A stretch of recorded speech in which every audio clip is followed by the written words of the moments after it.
Per parlare di questo mezzo e del perché fu sviluppato, occorre precisare di come già nella prima guerra mondiale era noto di come si comportavano i carri armati quando non supportati adeguatamente dalla fanteria o altri sistemi d'arma, ovvero male. Tuttavia sussisteva un grosso problema. La fanteria appiedata infatti non riusciva a stare al passo con i mezzi corazzati, non riuscendo di conseguenza a fornire sufficiente supporto. Da questa situazione venne teorizzata e poi applicata in vari paesi, soprattutto in Francia, Gran Bretagna e Germania, una dottrina che prevedeva una più netta cooperazione tra fanteria e carri armati tramite l'uso di mezzi motorizzati, che avrebbero avuto il compito di trasportare i soldati sul campo di battaglia al fine di permettergli di seguire i carri e svolgere meglio un ruolo di supporto. La differenza sostanziale tra le dottrine di questi tre paesi era tuttavia la seguente. Mentre i francesi e gli inglesi preferivano utilizzare i mezzi per il trasporto truppe come, tra virgolette, taxi da guerra che lasciavano la fanteria in teatro operativo per poi andarsene, i tedeschi optarono per accoppiare la fanteria agli stessi blindati più leggeri per il trasporto dei fanti che restavano in loco a combattere, creando di fatto una vera e propria fanteria meccanizzata. Verso la fine degli anni 30, grazie alla politica del riarmo attuata dalla Germania di quel tempo, si cominciò quindi a creare la base per l'ideazione, con successiva produzione, di veicoli cosiddetti semicingolati, ossia, come dice il nome, di mezzi dotati di ruote e cingoli contemporaneamente. Tutto ciò serviva ad incrociare la manovrabilità dei mezzi ruotati con le capacità off-road dei cingolati,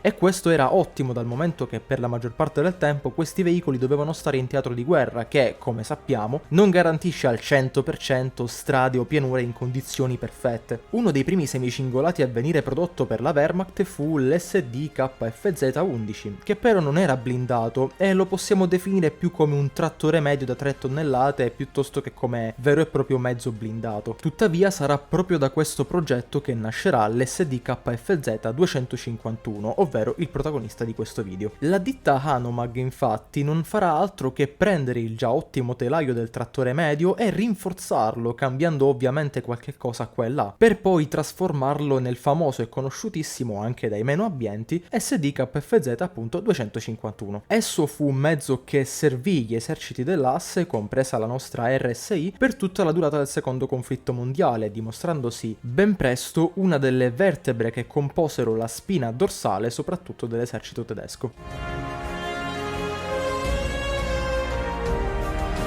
Con una lunghezza di quasi 6 metri, una larghezza di poco più di 2 metri e un'altezza di 1,75 m, l'SD KFZ-251 si dimostrò capace di trasportare una squadra di ben 10 soldati completamente equipaggiati attraverso i vari campi di battaglia, riuscendo anche a dare all'occorrenza un discreto fuoco di soppressione grazie alla sua mitragliatrice MG34 o MG42 montata nella sua parte frontale. Il semicingolato fu predisposto per resistere al fuoco almeno delle armi leggere e dalle schegge. Difatti le piastre frontali del blindato erano spesse più o meno 14,5 mm, le sue piastre laterali, spesse 8 mm, erano però inclinate a V, aumentando di conseguenza la loro efficacia nel deviare i proiettili, e la parte superiore era senza corazza in quanto completamente aperta. E questo presentava, come tutte le cose, però lati positivi ma anche negativi. Per cominciare, i soldati, grazie al tetto aperto, potevano sparare direttamente con le loro armi o lanciare granate dal vano di trasporto, restando al contempo protetti dalla buona blindatura. Come seconda cosa abbiamo la componente spazio, in quanto i soldati potevano uscire o entrare rapidamente dal veicolo e avevano una maggiore consapevolezza del campo di battaglia. Di contro, tuttavia, abbiamo la grande esposizione dei soldati e dell'equipaggio al fuoco diretto in picchiata come quello degli aerei o di armi leggere, o da lancio come granate e molotov, e di quello indiretto come quello dei mortai o dell'artiglieria. Il mezzo nel corso di tutto il conflitto vide la nascita di circa 22 versioni diverse, e questo fu reso possibile dall'ottimo telaio, il quale era in grado di adattarsi per l'evenienza ad essere facilmente modificato. Il primo modello, l'SD KFZ-251 AUSF-A, era fornito di 3 portelli per la visione del campo di battaglia sui fianchi ed aveva l'antenna per la radio sul parafango anteriore destro. Tuttavia i tedeschi si resero ben presto conto che le cose in Europa si sarebbero di lì a poco complicate e quindi necessitavano di un aumento della produzione. Di conseguenza, per semplificarla, furono eliminati i 2 portelli per la visione laterali, lasciando solo quelli destinati al guidatore e al comandante del mezzo,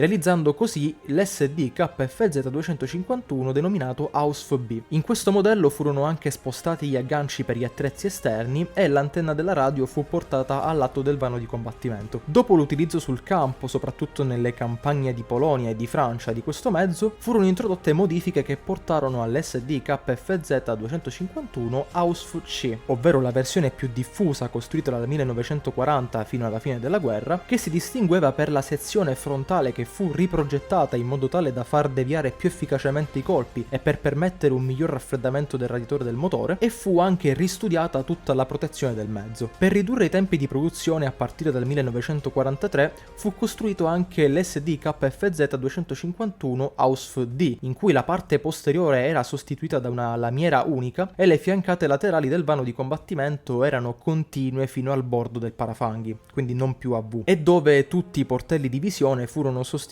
da semplici feritoie. Questo modello, anche se di costruzione più semplice e virtualmente privo di trappole per colpi, tuttavia presentava diverse superfici verticali, quindi perforabili più facilmente dai proiettili anticarro. Oltre a questi modelli, che io personalmente considero quelli principali e più utilizzati, abbiamo anche dei modelli, quindi tra virgolette secondari, ovvero l'SD KFZ251-1 Wurfamen 40, ossia un modello standard a cui erano stati montati dei lanciarazzi con innesto elettrico per supportare la fanteria da una distanza di massimo 2 km, l'SD KFZ251-2 Schützenpanzerwagen equipaggiato con un mortaio antifanteria da 81 mm con il relativo munizionamento, l'SD KFZ251-3 Funk Panzerwagen che portava un equipaggiamento radio speciale efficace fino a 50 km per il controllo di grosse formazioni corazzate, oltre che alla normale radio di bordo, la versione portamunizioni che, come dice il nome, era stata studiata esclusivamente per trasportare praticamente ogni tipo di munizionamento, il veicolo da trasporto del genio, ovvero un mezzo prodotto dopo il 1942 che sacrificava lo spazio di 3 persone al fine di trasportare l'equipaggiamento pesante per i pionieri del genio, l'SD KFZ251-6 Kommando Panzerwagen, cioè veicoli adibiti alla decifrazione di messaggi ed erano assegnati ai comandi delle divisioni corazzate e meccanizzate, l'SD KFZ251-7 Pionier Panzerwagen, ossia veicoli equipaggiati con zattere gonfiabili o cariche da demolizione molto utili a fini logistici. Abbiamo successivamente la versione ambulanza che, come dice il nome, trasportava sostanzialmente feriti e ovviamente il 90% delle volte era disarmata, l'SD KFZ251-9 Schützenpanzerwagen armato con un cannone dei primi Panzer IV da 75 mm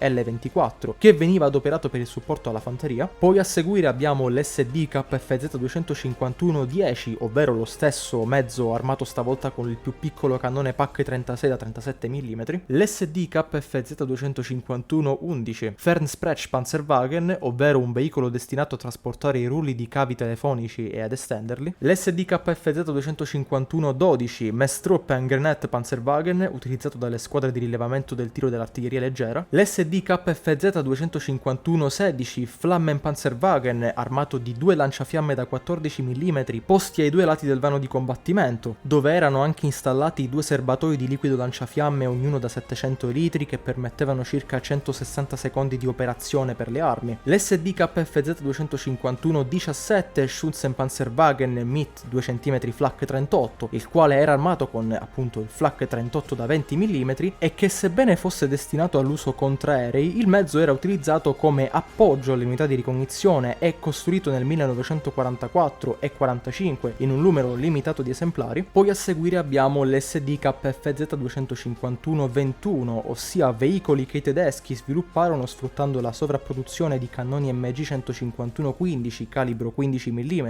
ed MG151-20 calibro 20 mm, montandoli nel vano di combattimento e sfruttandoli per uso contraereo. Ma i modelli ancora non sono finiti, anche se comunque ne rimangono pochi, anche perché mi sono un po' rotto di continuare a ripetere sempre SD KFZ, ecco. Ebbene, poi abbiamo l'SD KFZ251-22 equipaggiato con l'efficace 75 mm PaK 40 su ordine di Hitler, al fine di avere un cannone semovente che potesse contrastare i carri alleati più pesanti, anche se il mezzo ovviamente non era corazzato. Oltre a tutte queste varianti ufficiali che effettivamente vennero prodotte, ne abbiamo anche altre che si sono fermate solo allo stadio di prototipo. Vi posso citare ad esempio l'SD KFZ armato con un cannone da 88 mm, oppure quello armato con un cannone da 28 mm adoperato creato dai paracadutisti, posizionato al posto della mitragliatrice nella parte frontale. Ma mi dilungherei inutilmente dal momento che non ci sono nemmeno foto o video di questi prototipi, o almeno io non ne ho trovate da nessuna parte.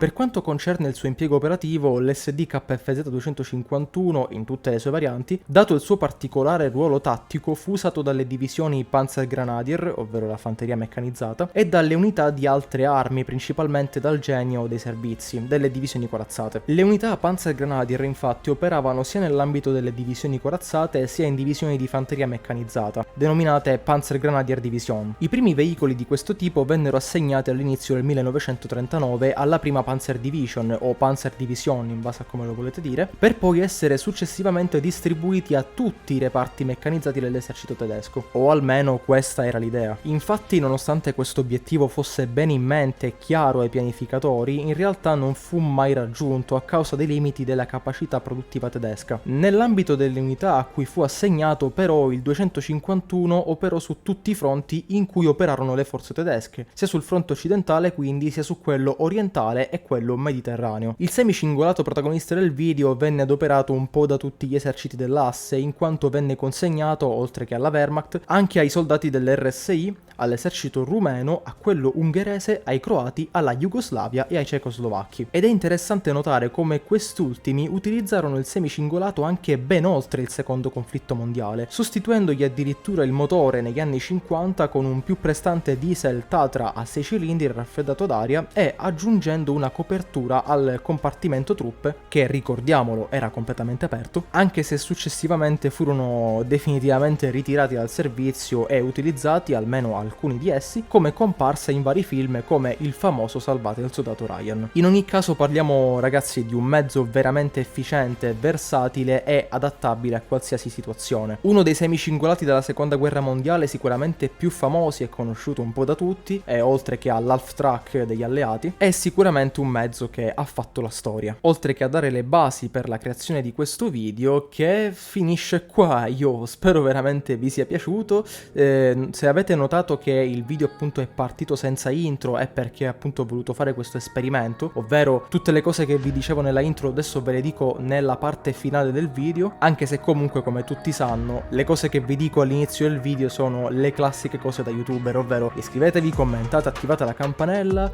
scrivetemi nei commenti quello che pensate di questo mezzo. E niente, detto questo, noi ci rivediamo come sempre ad un prossimo video. Ciao ragazzi!